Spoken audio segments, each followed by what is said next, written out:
Hi everyone, আজকে বানাবো খুবই ঝটপট এবং টেস্টি নবরত্না মিক্স ডাল। প্রথমে মিক্স ডালগুলো আগের দিন রাত্রে ভিজিয়ে রেখেছিলাম আর এখন অনেকটাই ফুলে বড় সাইজের হয়ে গেছে।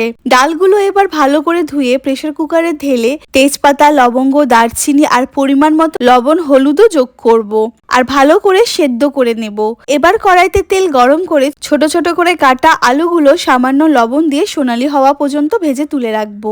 ওই কড়াইতে তেজপাতা ও শুকনো লঙ্কা ফোড়ন দেব, তারপর কুচানো রসুন, একটু আদা, পেঁয়াজ দিয়ে একটু ভেজে নেব।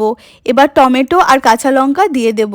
টমেটোর কাঁচা গন্ধ চলে গেলে ধনে গুঁড়ো, জিরে গুঁড়ো আর কাশ্মীরি লাল লঙ্কার গুঁড়ো দিয়ে মশলাটা কষাতে থাকবো। কষানো মশলায় সেদ্ধ ডালটা ঢেলে দেব, সব একসাথে ভালো করে মিশিয়ে কিছুক্ষণ ফুটতে দেব। চাইলে তোমরা জলও ব্যবহার করতে পারো একটু পাতলা করার জন্য। এরপর আগে থেকে ভেজে রাখা আলুগুলো দিয়ে দেব। সব শেষে নামানোর আগে সামান্য কাসুরি মেথি, গরম মশলার গুঁড়ো ও 1 চামচ ঘি ছড়িয়ে দেব। আর অবশ্যই ধনেপাতা কুচি দিতে ভুলো না। তৈরি আমাদের জিভে জল আনা মিক্সড নবরত্না ডাল। ভিডিওটা কেমন লাগলো জানিও। দেখা হচ্ছে পরের ব্লগে। বাই।